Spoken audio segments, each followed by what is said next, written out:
ইটের গাঁথনির উপর যারা ছাদ দিয়ে বাড়ি করবেন বা ব্রিক ফাউন্ডেশন দিয়ে যারা বাড়ি করবেন, কিভাবে বাড়ির কাজ শুরু করবেন, কিভাবে করলে ভালো হবে, আজকে এই বিষয়ে কথা বলব।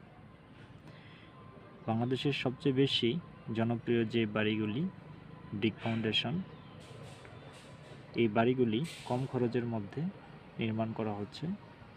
আপনারা যাতে এই বাড়িগুলো সঠিক নিয়মে করেন তার জন্য আজকের এই ভিডিওটি তৈরি করা।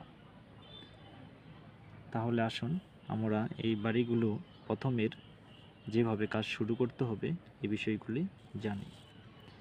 এখানে আমরা একটি ব্রিক ফাউন্ডেশনের চিত্র তুলে ধরেছি।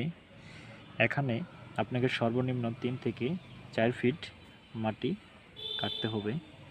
মাটির লেয়ার যদি ভালো হয় 3 ফিট কাটবেন, মাটির লেয়ার যদি খারাপ হয় 4 ফিট কাটবেন। এবং মাটি কাটার পর 30 ইঞ্চি প্রস্থের আপনি 1 ফিট গাঁথনি তুলবেন। এরপর এই গাঁথনির উপর 20 ইঞ্চি গাঁথনি তুলবেন আরেক ফিট। এরপর 10 ইঞ্চি গাঁথনি তুলবেন পরের ফিট।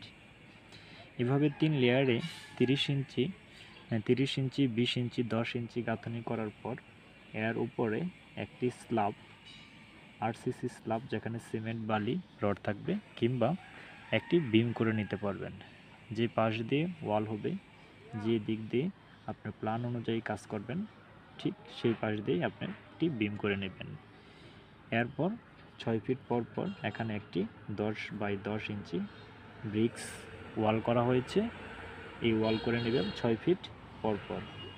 এইভাবে আপনি যদি কাজগুলি করেন, অবশ্যই আপনার ফাউন্ডেশন এবং ব্রিক ফাউন্ডেশনের যে লোডগুলি রয়েছে সেগুলি স্ল্যাব থেকে ওয়াল থেকে ফাউন্ডেশনে এবং ফাউন্ডেশন থেকে মাটিতে সহজে পৌঁছে দিতে পারবে এবং আপনার ভবন অনেকটা নিরাপদে থাকবে।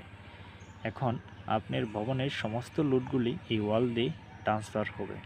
সেই ক্ষেত্রে আপনার অবশ্যই খেয়াল রাখা উচিত আপনার ভবনের যে লোডগুলি যে আপনার স্থানান্তর হচ্ছে বা ট্রান্সফার হচ্ছে, সেই ওয়ালগুলি লোড নিতে ব্যর্থ হবে কিনা এই বিষয়ে খেয়াল রেখে আপনারা বাড়ি করবেন।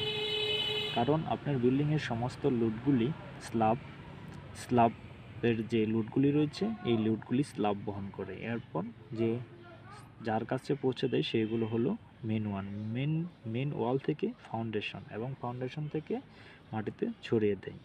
আপনি যদি এই নিয়মে বাড়ি করেন তাহলে অবশ্যই আপনার ফাউন্ডেশন ঠিক আছে এবং আপনার ছাদ এবং স্ল্যাবের সমস্ত লোড নিরাপদে বহন করতে পারবে। অনেকেই আছে যারা এই নিয়মে বাড়ি না করে বাড়িতে অনেক রকম বাড়ি করার কিছুদিন পরেই ক্র্যাক আসে এবং নানা রকম সমস্যা সৃষ্টি হয় এবং ভূমিকম্প এবং যে ভবনের যে নিজস্ব ওজন রয়েছে সেই ওজনের ফলে ভবনের কোনো এক পাশে ক্র্যাক সৃষ্টি হয়। অবশ্যই আপনারা ফাউন্ডেশন অনুযায়ী বাড়ি করবেন, সেটি ব্রিক ফাউন্ডেশন হোক এবং ফ্রেম স্ট্রাকচার ফাউন্ডেশন হোক। ধন্যবাদ।